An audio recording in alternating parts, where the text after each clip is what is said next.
The message arrived at 2:13 in the morning. 3 words. Please call home. I hadn't seen those words from my mother in 13 years, not once. Not after the night they pushed me out the door, not after the rain, not after the police cruiser lights faded down the street while I stood on the curb holding a trash bag full of clothes. 13 years of silence, and suddenly, please call home. I stared at the phone until the screen dimmed, then went black. For a moment, I considered deleting it, pretending that part of my life never existed. But something inside me tightened, because messages like that don't come from love, they come from need, and my parents only remembered me when they needed something. My name is Daniel. I'm 29 years old. I manage operations for a logistics company outside the city. 32 employees report to me. My office has glass walls and a view of the loading yard where trucks move like giant metal ants. People think I built this life from ambition. The truth is simpler. I built it because I had nowhere else to go, because when I was 16, my parents decided I was expendable. The night they kicked me out started quietly. No screaming, no broken dishes, just tension sitting heavy in the kitchen like a storm waiting to break. My older brother Tyler had crashed his car again, 3rd time in 8 months. Insurance refused to cover it. The repair bill sat on the table between us like a threat. My mother pushed it toward me. "You have savings," she said. It wasn't a question, it was an expectation. I had been working part-time at a grocery store after school, stocking shelves, cleaning spills, saving every paycheck for community college. "That money's for tuition," I said. The room went still. Tyler leaned back in his chair like the show was about to start. My father's fork touched the plate with a soft metallic sound. "You're part of this family," my mother said slowly. "Family helps family." I remember staring at the bill, thinking about textbooks, dorm rooms, a future that didn't look like this kitchen. "I can't," I said, not loudly, just honestly. That's when everything changed. My father stood up. The chair legs scraped the floor. Slow, controlled, the way people move when they've already made a decision. "Ungrateful," he said. One word, heavy. Tyler smirked. My mother's face hardened like wet cement turning to stone. "You live under this roof," she said. "You eat our food. You owe this family." The word owe echoed in my head, because that word had followed me my entire childhood. Owe us obedience, owe us loyalty, owe us gratitude. But that night, something inside me snapped. "I didn't crash the car," I said. Tyler's smile vanished. My mother slammed her hand on the table. "That's enough." My father walked to the hallway. A minute later, he returned carrying something black, a trash bag. My clothes were already inside, folded, badly, like donations someone didn't want to touch. "You're old enough to make your own decisions," he said. His voice was calm, too calm. "So go live with them." For a moment, I thought it was a bluff. Parents threaten things when they're angry. Groundings, confiscated phones, canceled weekends. But my father walked to the front door and opened it. Cold October air rushed into the house. Rain started tapping against the porch light. My mother grabbed the bag and shoved it into my hands. "Figure it out," she said. I waited. For someone to laugh, for someone to say this was a lesson. But my father stepped forward and pushed me outside. The door closed, the lock clicked, and just like that, my family was gone. The rain soaked through my hoodie within minutes. I stood on the porch staring at the door, waiting. 16-year-olds believe in last chances. I thought maybe my mother would open it. Maybe my father would sigh and tell me to come back inside. But the porch light turned off, and the house went dark. I slept at a bus station that night, curled around the trash bag, listening to vending machines hum. Every sound felt louder than it should have. Shoes on tile, a cough in the distance, coins dropping into a soda machine. My brain kept asking the same question. How does a family disappear in one night? The next few years were survival. Shelters, friends' couches, working wherever someone would pay cash, restaurants, stockrooms, construction sites. I finished high school by sleeping 4 hours a night and studying during lunch breaks. Nobody celebrated graduation. I didn't even attend the ceremony. I went to work instead, because rent doesn't wait for diplomas. By 22, I had my first real apartment, a tiny place above a laundromat. The walls smelled like detergent and old paint, but when I locked the door at night, it felt like safety. No one could throw me out. No one could decide I was disposable. Years passed. Promotions came slowly, but they came. Warehouse lead, shift supervisor, operations manager. My bank account grew, my life stabilized, and eventually, I stopped thinking about my parents. Until the message, 2:13 a.m., please call home. I didn't call that night or the next morning, but the messages kept coming. 3 the next day, 6 after that, then a voicemail. My mother's voice sounded older, fragile. Daniel, please, we need to talk. Need, that word again. I replayed the message twice, then set the phone down, because deep down I already knew something. People who throw you away rarely come back with apologies. They come with needs. And my parents only remembered me when they needed something. 2 days later, I drove back to the street where I grew up. The houses looked smaller, paint faded, lawns uneven. Time shrinks places that once felt enormous. When I parked across the street, I sat there for a long time, watching the house, wondering if walking up that driveway was a mistake. Then the front door opened, and my mother stepped outside. She looked different, older, thinner. The confidence she used to wear like perfume had faded. "Daniel," she said. Her voice cracked slightly, like she expected me to hug her. I didn't move. Behind her, my father appeared in the hallway. Silent, watching, still measuring everything like a transaction. Some things never change. Inside the house smelled like dust and old carpet. The kitchen table was the same, but the chairs didn't match anymore. My mother sat down slowly, hands shaking. "We've been trying to reach you," she said. I leaned against the wall. "You succeeded." Silence stretched between us. Then my father spoke. "Your brother is in serious trouble." Of course he was. Tyler had started a construction business, loans, equipment, investments. For a while it looked successful.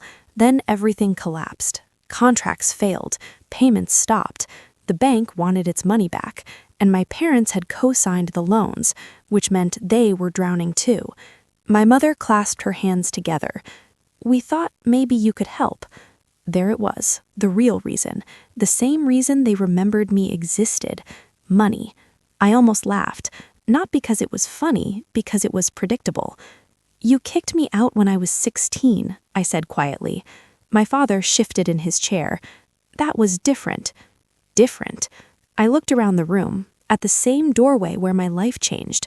Was it? My mother leaned forward. "We made mistakes." Mistakes. Such a small word for abandonment. Her voice softened. "But we're still family." Family. The word hung in the air like smoke, and for a moment I wondered something. Did they really believe that, or were they just hoping I did? My father slid a folder across the table. Bank documents, debt statements, numbers that stretched into 6 digits. "We just need help getting through this," he said. Help. Another familiar word. I stared at the papers, then back at them, and something strange happened.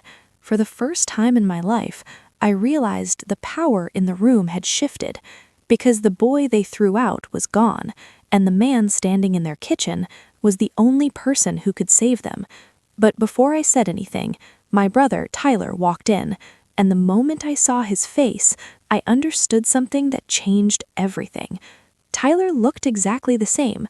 Older, sure, a few lines around his eyes, but the confidence was still there. The same relaxed swagger, the same expression that said the world would always bend for him. He stopped when he saw me. For a moment, his eyebrows lifted. Not surprise, recognition, like someone spotting an old tool they once used. "Well," he said, "look his back." No apology, no hesitation, just casual amusement. My mother rushed to fill the silence. "Tyler, sit down," she said quickly. "Daniel came to talk." Tyler leaned against the kitchen counter instead, arms crossed, watching me like this was entertainment. I studied him carefully. Because the last time I saw my brother, he was smiling on the porch while I stood in the rain. "You're in trouble," I said. He shrugged. "Temporary." Temporary? Like bankruptcy was a parking ticket? My father cleared his throat. "The bank is moving fast. They'll take the house. They'll take the equipment." Tyler waved a hand. "That's why Daniel's here." There it was, not if I'd help, just the assumption that I would. My mother reached for my hand. Her fingers trembled. "We wouldn't ask if we had another choice." I gently pulled my hand away. Silence filled the kitchen again. And in that silence, memories started surfacing. Little things, small moments I hadn't thought about in years. Tyler breaking my bike when we were kids. My father blaming me for leaving it outside. My mother telling me to apologize to keep the peace. Tyler skipping school. Me getting punished for not setting a better example. It was always the same story. Tyler made the mess, I cleaned it, because that's what family meant in our house. Tyler pushed off the counter. "So how much you making these days?" My father shot him a warning look, but Tyler ignored it. "What?" he said. "We're all adults here." I didn't answer. He smiled. "Operations manager, right?" Nice title. My stomach tightened slightly, because I had never told them that, not once, which meant something uncomfortable. They had looked me up, researched me, studied my life the same way someone studies a bank account. My mother spoke quickly. "We're proud of you, Daniel." Proud. The word sounded foreign in her mouth. "You worked so hard." My father nodded. "You did well for yourself." I stared at them, because suddenly the room felt smaller, heavier. "You kicked me out," I said quietly. My mother flinched. That was years ago. People grow. Grow. Like abandonment was a parenting strategy. My father leaned forward. "We can fix this," he said. "We can move forward." I looked down at the folder again. 6 figures of debt, loans, interest, legal notices. Tyler grabbed a chair and sat down, relaxed, confident. "So what's the plan?" he asked. I raised my eyes. "My plan?" "Yeah," he said. "You're the successful one. You must have something." Something in my chest tightened, because the truth was, I did have something.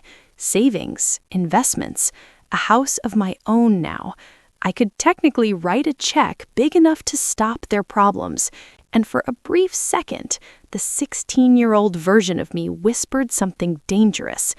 Maybe if you help them, they'll finally love you.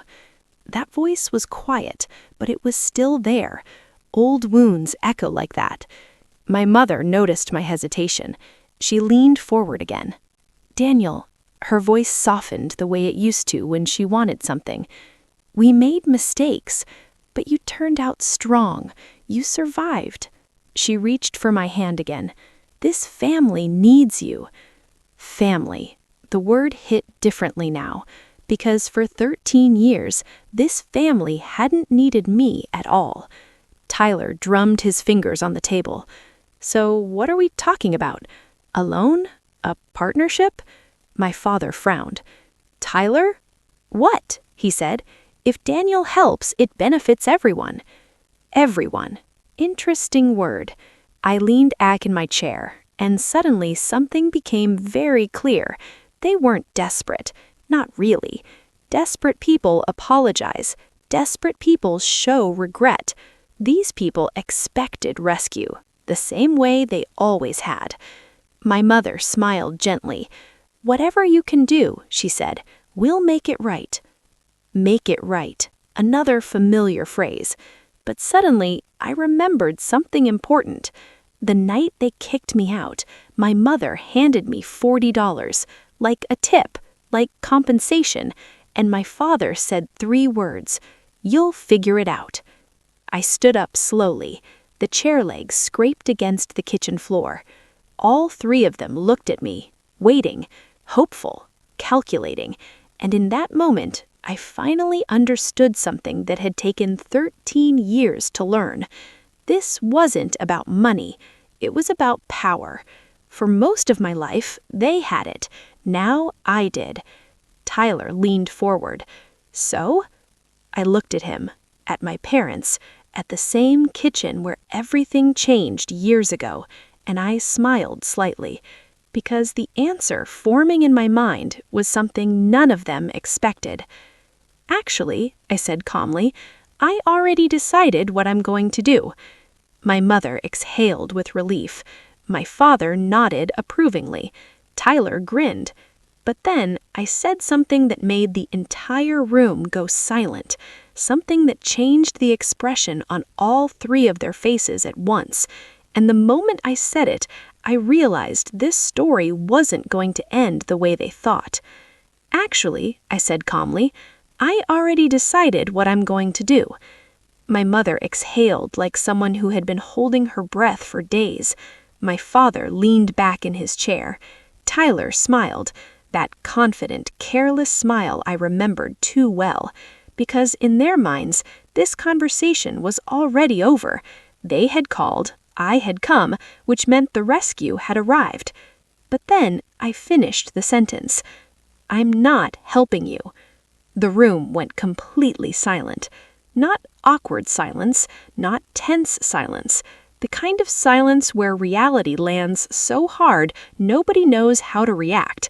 My mother blinked. Once. Twice. "I'm sorry, what?" "I'm not helping you," I repeated. Tyler laughed. Not a nervous laugh, a dismissive one. "Okay," he said, "very funny." My father's eyes narrowed. "This isn't a joke."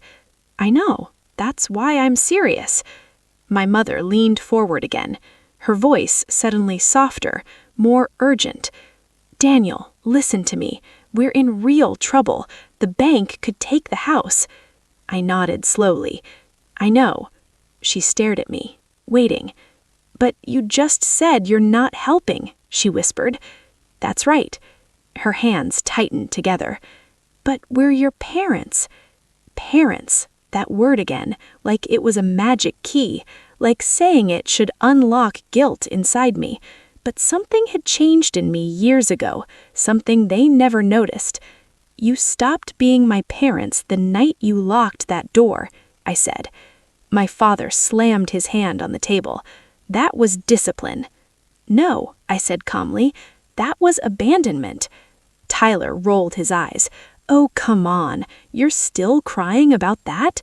Still, as if 13 years was a short time, as if sleeping in a bus station at 16 was just teenage drama. My chest tightened slightly, but my voice stayed calm. "I said you were smiling when it happened." Tyler shrugged. "You were being dramatic." My mother's voice cracked. "We made mistakes." "Yes," I said, "you did. But we're trying to fix things now." Fix things? I looked around the kitchen again. Same walls, same doorway. Same people. But suddenly, it felt like I was looking at strangers. "You're not fixing things," I said quietly. "You're asking me to fix them." My father leaned forward, his voice lower now, harder. "You owe this family." The words hit the air like a stone. For a second, 16-year-old Daniel heard them again, the same sentence, the same expectation. But 29-year-old Daniel understood something different. "I paid that debt a long time ago," I said. My father frowned. "What does that mean?" "It means I spent 13 years surviving something you caused."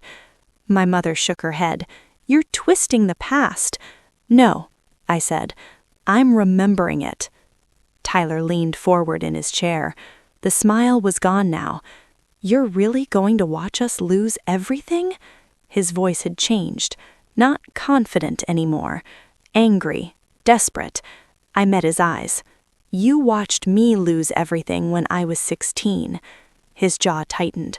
"That was different." Different. The same word again. The same excuse. I almost laughed.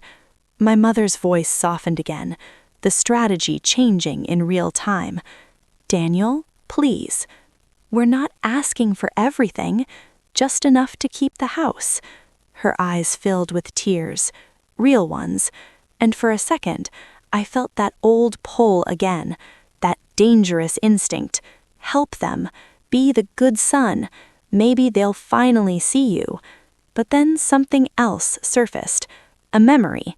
Cold rain, a locked door, a porch light turning off, and the sound of the deadbolt sliding into place. That sound echoed in my mind, clear as glass. I picked up the folder from the table, flipped through the pages slowly. Loan statements, debt notices, numbers stacked on numbers. Then I closed it and slid it back toward them. "I hope you figure it out," I said. My father froze, because those words sounded familiar, very familiar. My mother's eyes widened slightly. She remembered too. "You don't mean that," she whispered. I held her gaze. "Actually," I said, "I learned it from you." Tyler pushed his chair back violently. "This is unbelievable. You're really this petty?" Petty. Interesting word, because refusing to fix someone else's mistakes apparently counted as revenge. "I'm not being petty," I said. "I'm being honest." My father stood up slowly, his face darker now. "You'll regret this." "Maybe," I said, "but I doubt it." My mother wiped her eyes, her voice suddenly sharp. "You think you're better than us now?" "No," I said quietly. "I just stopped needing you." That sentence landed harder than anything else, because for the first time, they realized something. They had no control left. Tyler grabbed the folder from the table. "You know what? Forget it. We don't need your help." His voice was loud, defensive, but the panic underneath was obvious. My father didn't say anything. He just stared at me, long, cold, calculating, like he was seeing me for the first time. Then he turned toward the door. My mother lingered, just for a moment, her expression softer again. "Daniel, we're still your family." I looked at her, really looked, and I realized something strange. For years I thought hearing that sentence would mean everything. Now it meant nothing. Family isn't the people who share your last name. Family is the people who stay when things fall apart. And the people standing in that kitchen had left me a long time ago. "You were," I said. Her face fell. Then she turned and followed my father and brother out of the house. The front door closed behind them, and just like that, the conversation was over.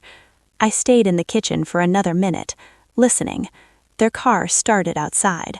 The engine faded down the street, and suddenly the house felt empty. Not sad, just quiet. The same quiet I felt years ago in my first tiny apartment. Safe quiet. When I walked outside, the air was cool, evening clouds drifting across the sky.